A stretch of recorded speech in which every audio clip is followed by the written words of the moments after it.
এই সংসারে অনেক অনেক এমন জ্ঞানী আছেন যারা নিজের সমস্ত জীবন জ্ঞান অর্জন করতে অতিবাহিত করেছেন। এই সংসারে এমন কোনো বেদ নেই, কোনো পুরাণ নেই, কোনো শাস্ত্র নেই, কোনো ভাষা নেই যা ওনারা জানেন না। এমন কোনো বিষয় নেই যা নিয়ে ওনারা কোনো বক্তব্য রাখতে পারবেন না। কিন্তু আমরা এই সকল জ্ঞানীকে কি ভালোবাসতে পারি? এনাদের সকলকে সম্মান করতে পারি না। কারণটা কি? দেখুন, বেদ পড়া একটি আলাদা বিষয়, বেদনা বুঝতে পারা অন্য ব্যাপার।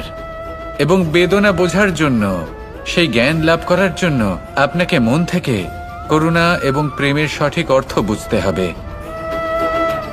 সামনের ব্যক্তির বেদনা বুঝতে হবে, তার যন্ত্রণাকে বুঝতে হবে। তারপর যে জ্ঞান আপনি অর্জন করেছেন বেদ থেকে, পুরাণ থেকে, শাস্ত্র থেকে, তা প্রয়োগ করে তার বেদনার নিবারণ করা, সেটা বেশি গুরুত্বপূর্ণ। সেই জন্য জীবনে শুধুমাত্র শাস্ত্র এবং বেদ পড়ে জ্ঞান অর্জন করতে সময় নষ্ট করবেন না।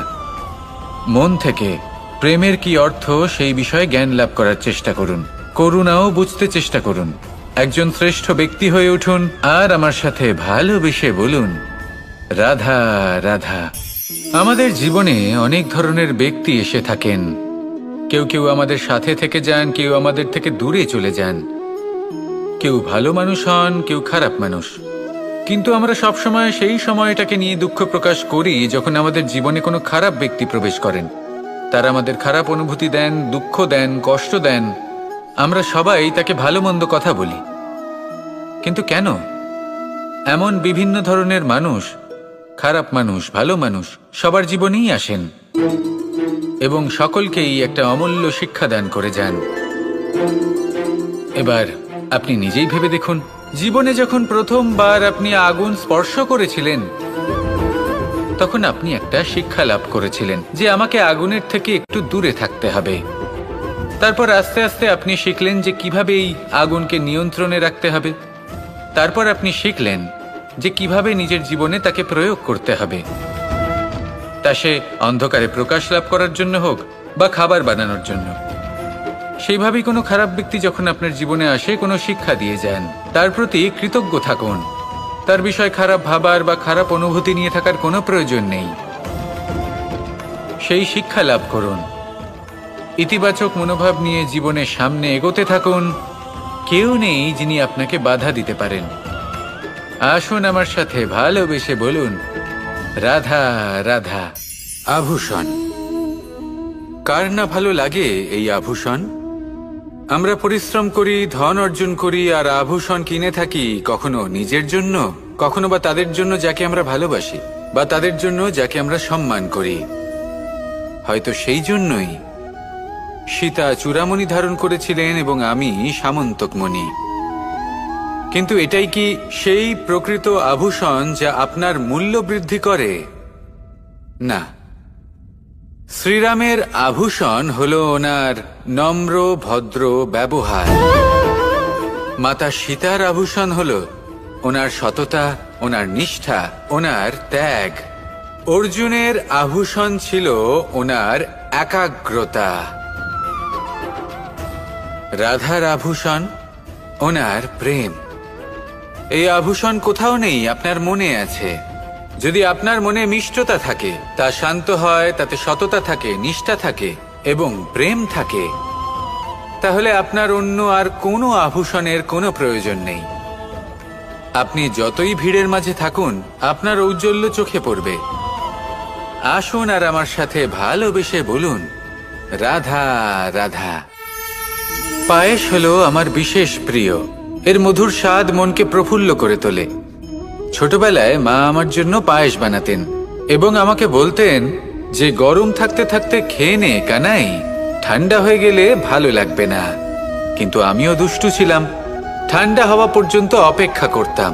আর ঠান্ডা হয়ে যাওয়ার পরে মার কাছে যেতাম আর ওনাকে বলতাম যে মা, পায়েস তো ঠান্ডা হয়ে গেছে, এটা গরম করে দিন। তখন মা হাসতেন আর বলতেন যে পায়েস না হয় আমি আবার গরম করে দেব কানাই, কিন্তু এর মধুর স্বাদ, সেই মিষ্টত্ব, সেই সুবাস, সেটা আবার ফিরে আসবে না। কথাটা সত্যি। আর এই সত্যটাই আমাদেরও জীবনের সত্য।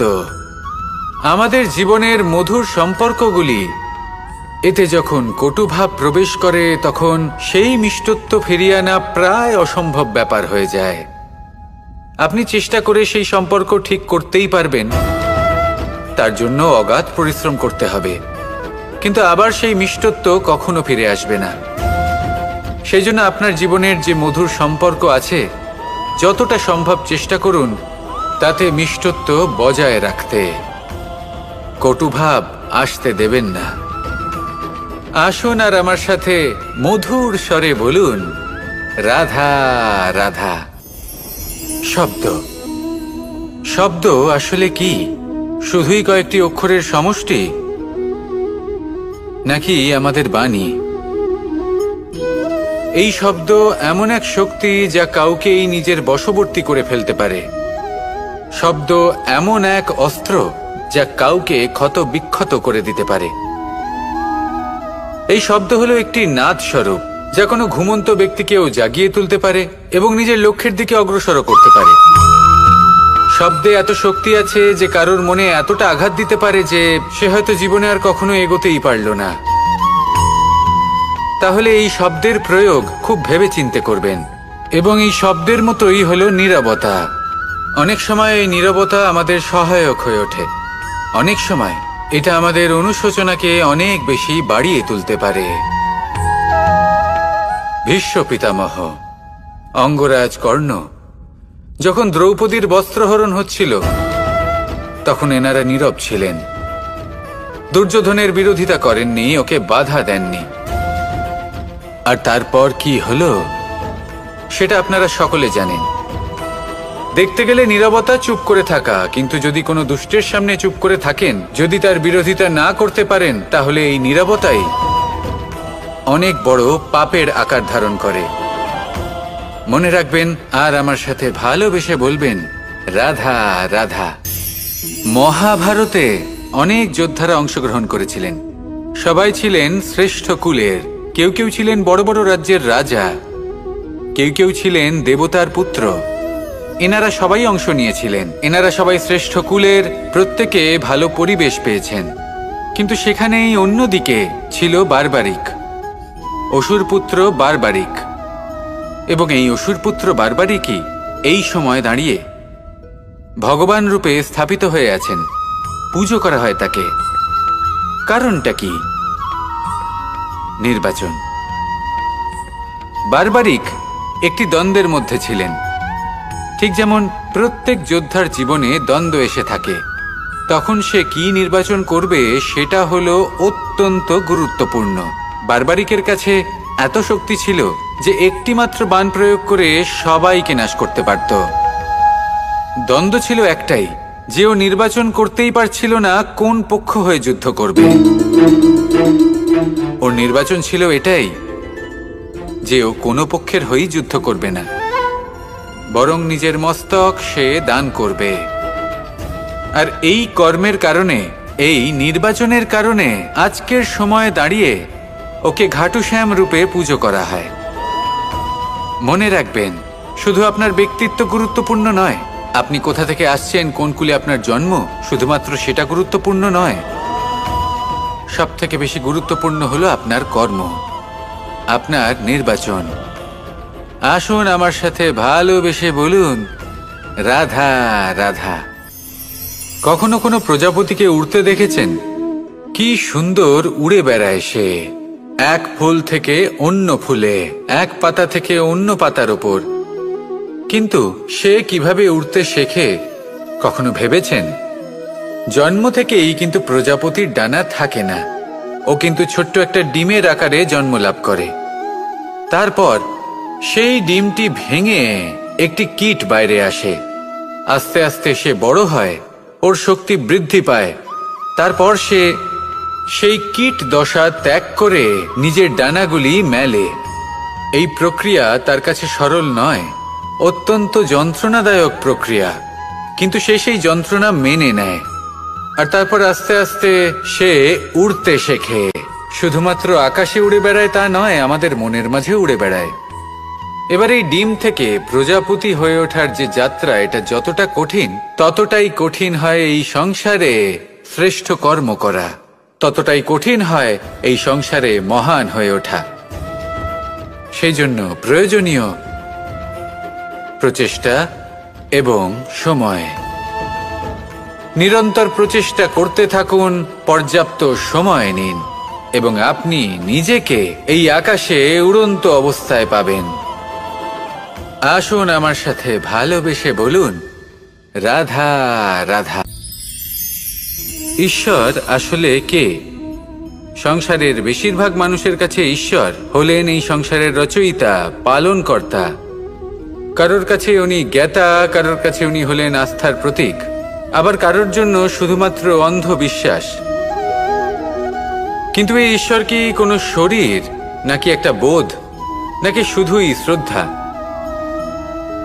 ঈশ্বর হলেন তিনি যিনি হলেন আপনার ইষ্ট।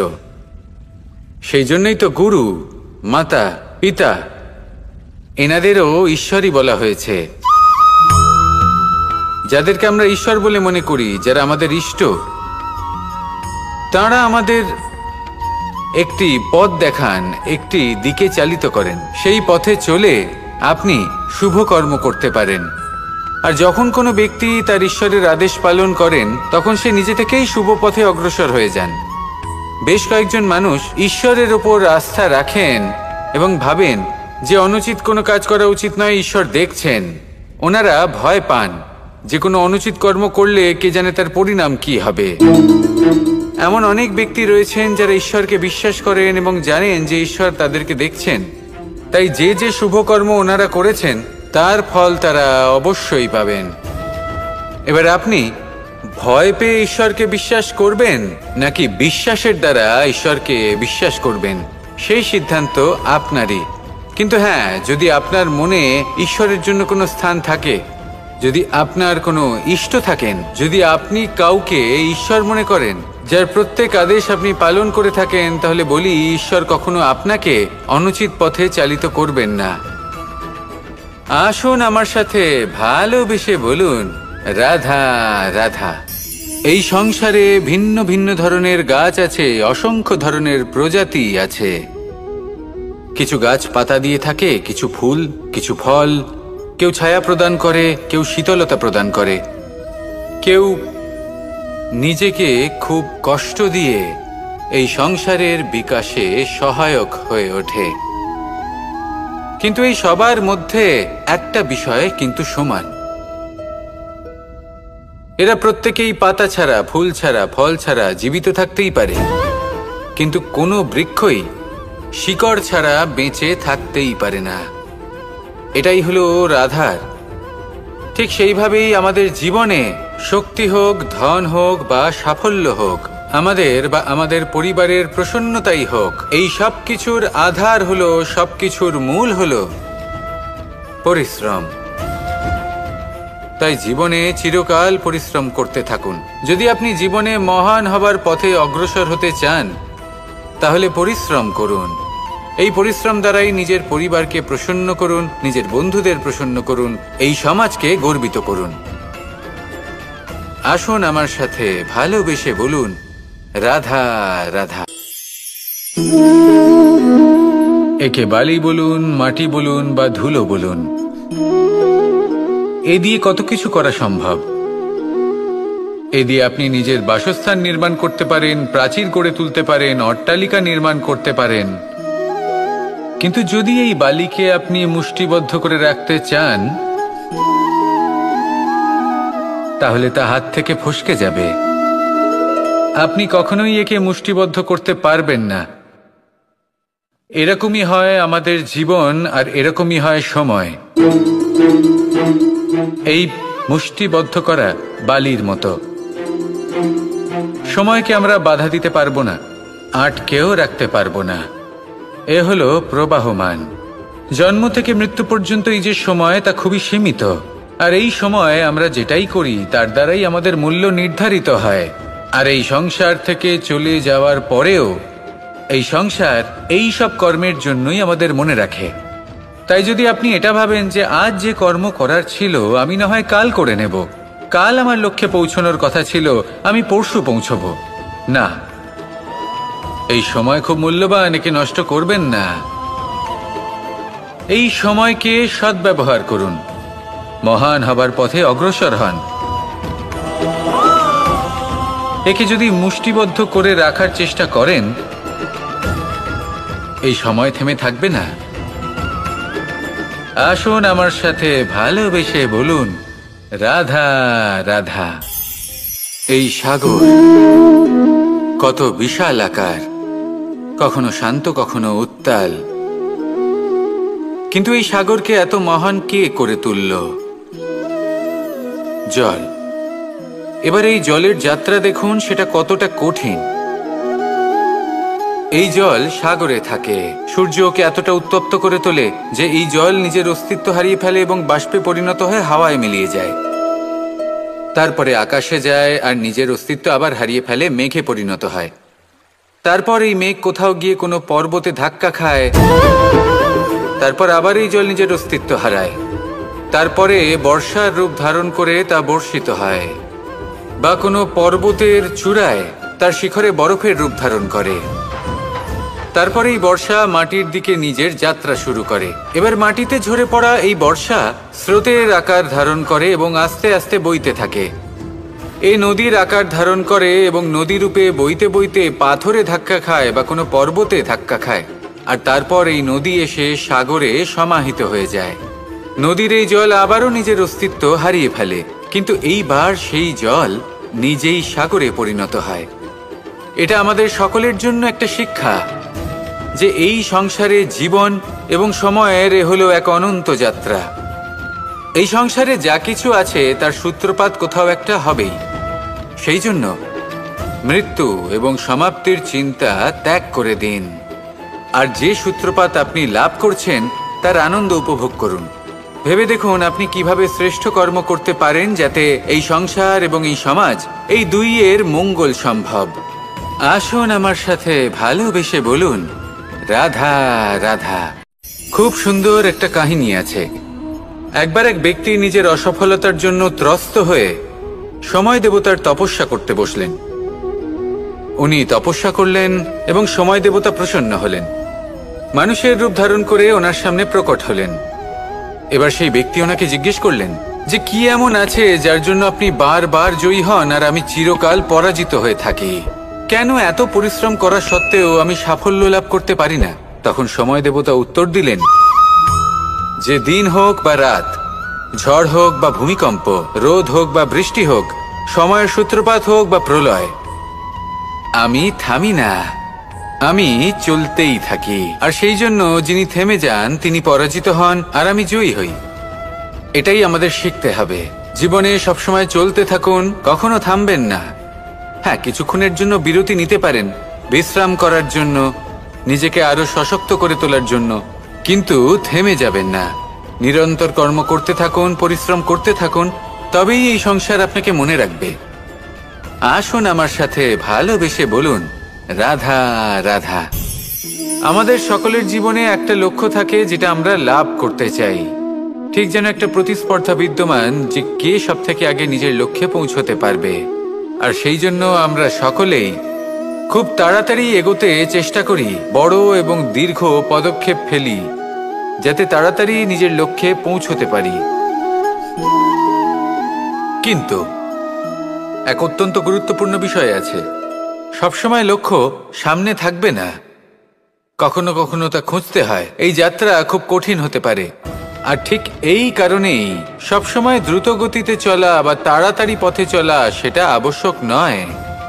তার থেকেও বেশি গুরুত্বপূর্ণ হলো ভেবেচিন্তে তারপর পথ চলা। যদি ভেবেচিন্তে পদক্ষেপ ফেলেন, চলতে পারেন, তাহলে সেটাই সর্বশ্রেষ্ঠ পদক্ষেপ। কখন কোন দিকে যেতে হবে, কখন কোথায় দিক পাল্টানো যাবে না, কখন গতি বেশি রাখতে হবে, কখন কম, কখন থামবো, কখন চলবো, এই সব কিছুর বিষয়ে জ্ঞান অত্যন্ত গুরুত্বপূর্ণ এবং ভেবে চিন্তে চলতেই হবে।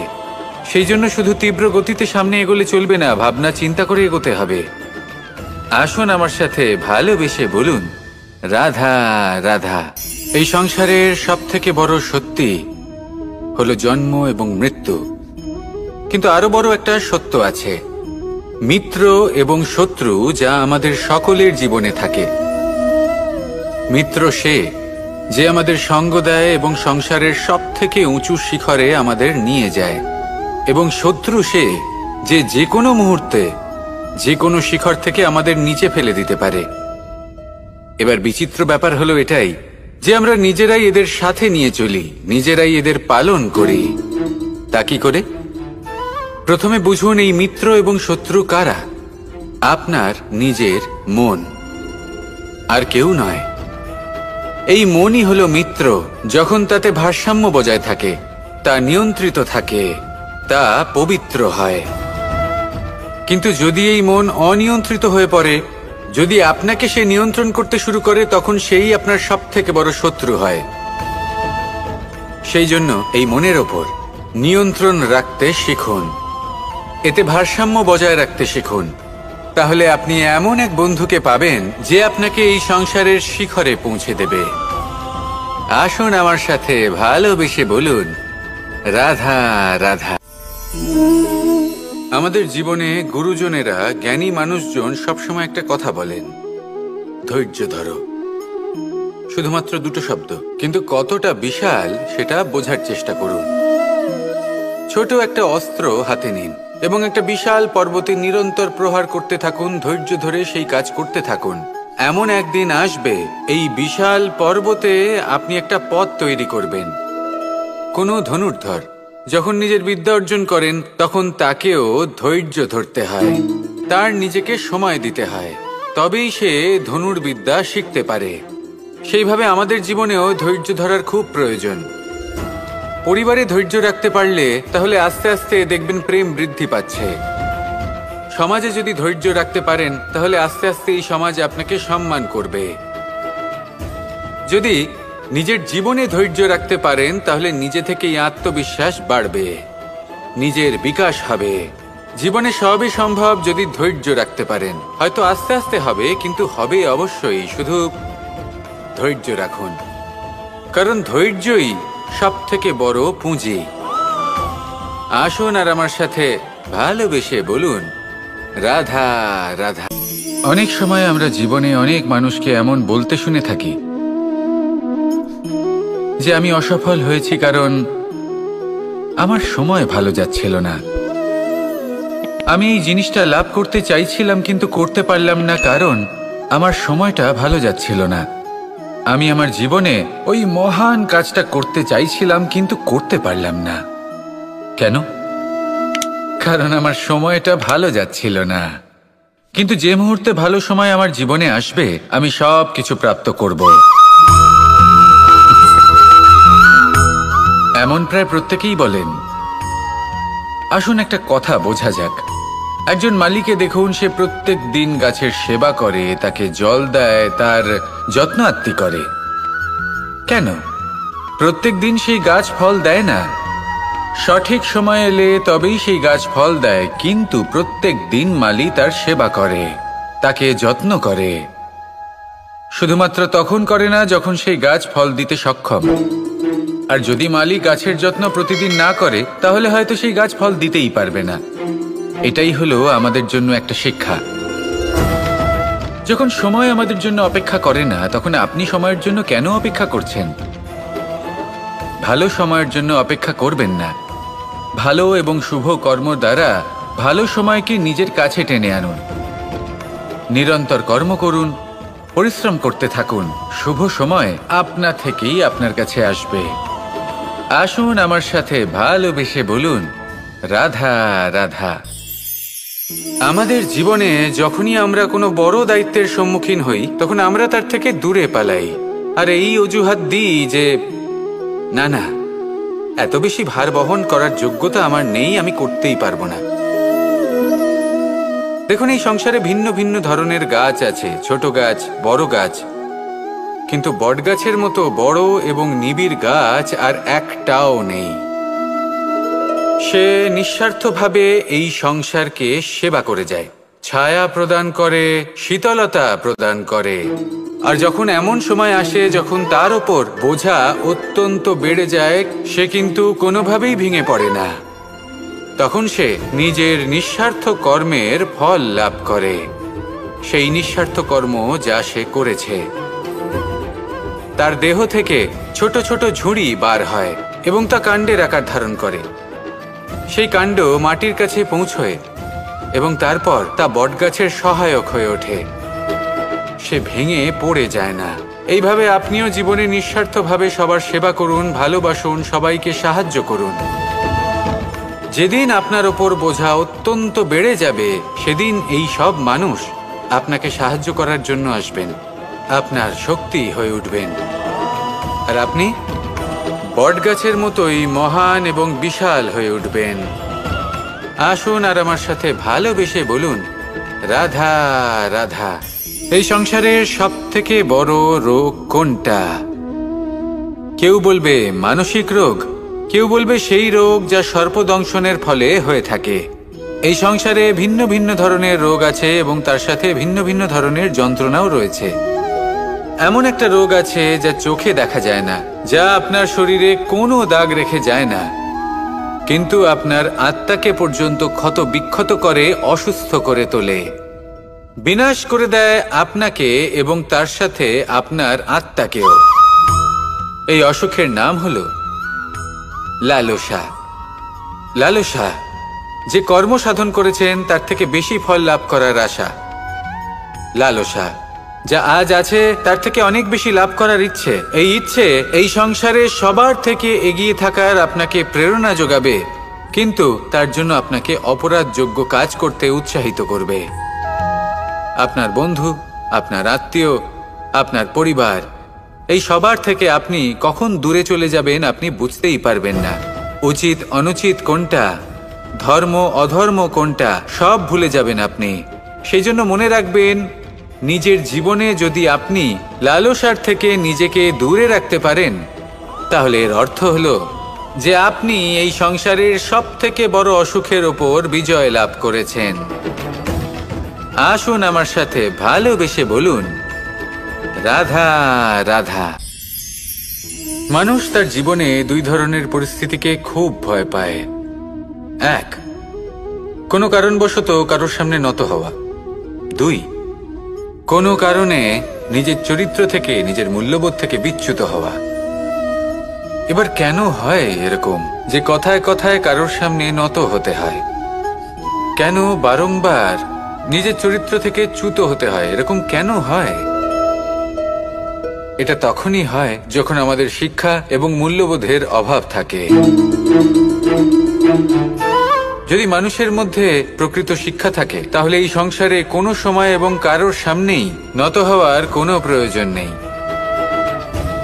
যদি মানুষের মধ্যে মূল্যবোধ থাকে, তাহলে তাকে নিজের মূল্যবোধ বা চরিত্র থেকে বিচ্যুত হতে হয় না, তা সে যাই হয়ে যাক না কেন। কোনো বালককে যদি জন্ম থেকেই সুশিক্ষার অধিকারী করা হয়, শিক্ষিত করা হয়, মূল্যবোধের অধিকারী করা হয়, তবে সে এই সংসারে এমন কর্ম করবে যাতে সে নিজেকে, নিজের পরিবারকে, সমগ্র সমাজকে গর্বিত করতে পারে। শিক্ষা লাভ করুন, মূল্যবোধ লাভ করুন এবং আমার সাথে ভালোবেসে বলুন, রাধা রাধা। একটা শব্দ আছে, পরিস্থিতি। অনেক মানুষের মুখে আমরা এই শব্দ শুনি। জীবনে যখন অসফল হই, দুঃখ আসে, সংকট আসে, কোনো বিপদ ঘনিয়ে আসে, তখন সমস্ত দোষ আমরা পরিস্থিতির ওপর চাপিয়ে দিই। আর দেখতে গেলে কোথাও না কোথাও ঠিকই করি। এই পরিস্থিতি প্রত্যেক দিনের মতো পাল্টাতে থাকে, কিন্তু এই দিন, এই রাত, এমন কেউ আছেন যিনি এর ওপরেও নিয়ন্ত্রণ সাধন করেন, আর তিনি হলেন সূর্য।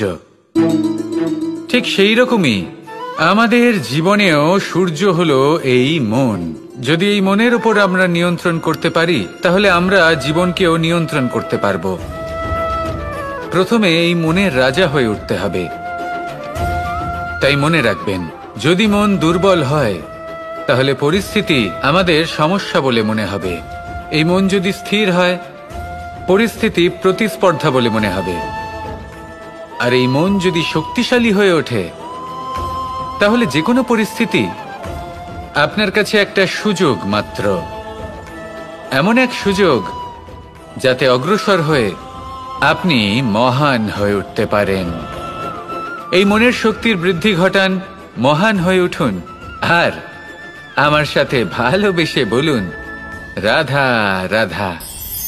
এই সংসারে অনেক অনেক এমন জ্ঞানী আছেন যারা নিজের সমস্ত জীবন জ্ঞান অর্জন করতে অতিবাহিত করেছেন। এই সংসারে এমন কোনো বেদ নেই, কোনো পুরাণ নেই, কোনো শাস্ত্র নেই, কোনো ভাষা নেই যা ওনারা জানেন না। এমন কোনো বিষয় নেই যা নিয়ে ওনারা কোনো বক্তব্য রাখতে পারবেন না। কিন্তু আমরা এই সকল জ্ঞানীকে কি ভালোবাসতে পারি?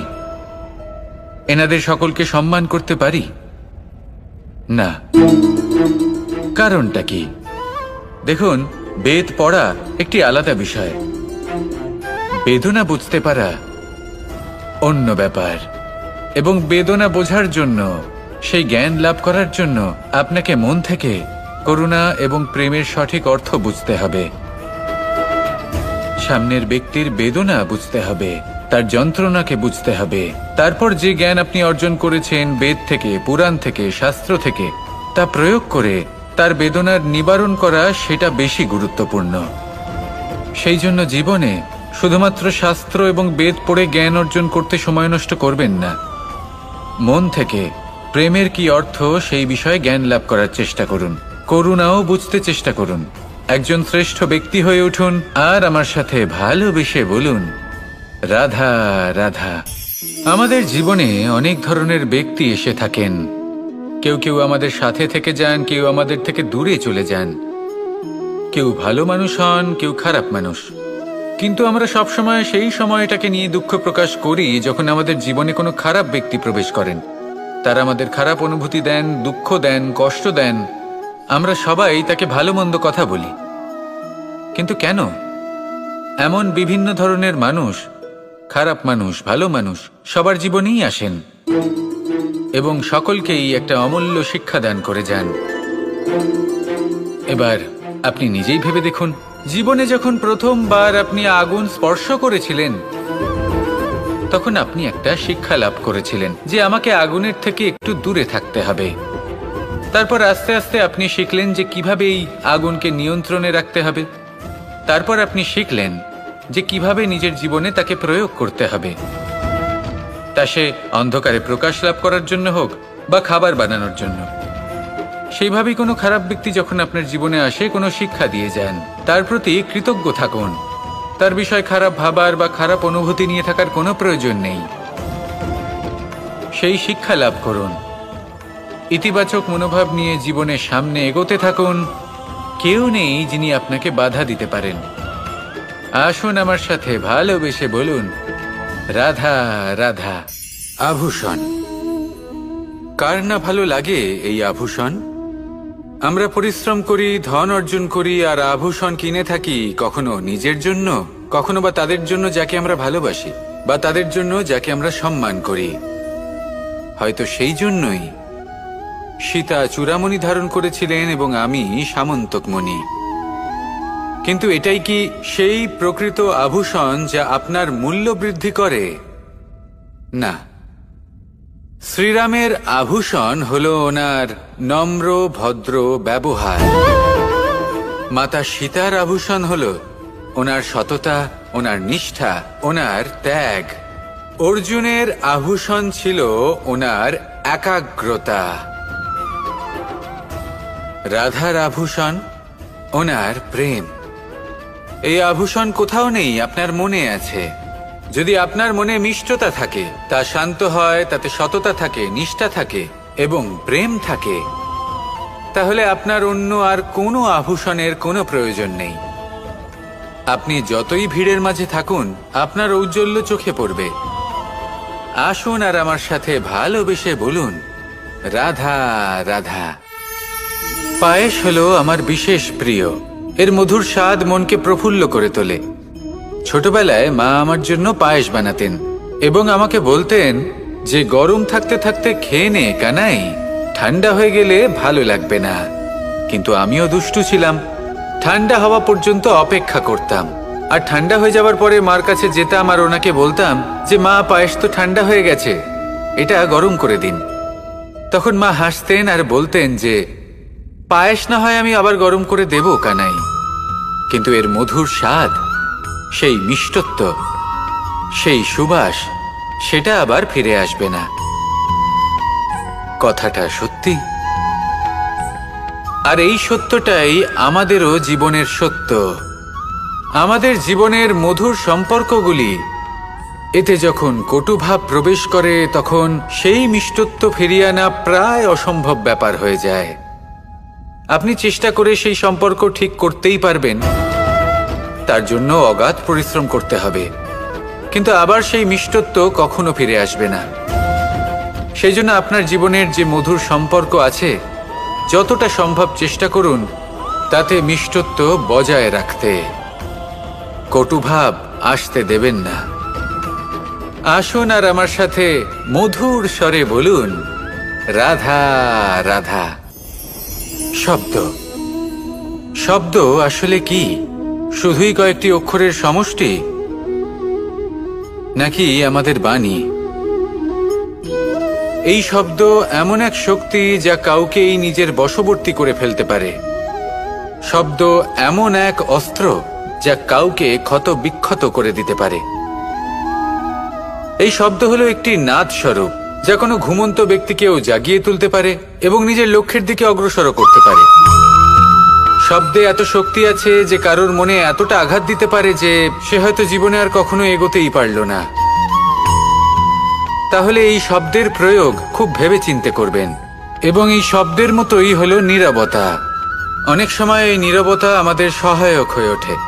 অনেক সময় এটা আমাদের অনুশোচনাকে অনেক বেশি বাড়িয়ে তুলতে পারে।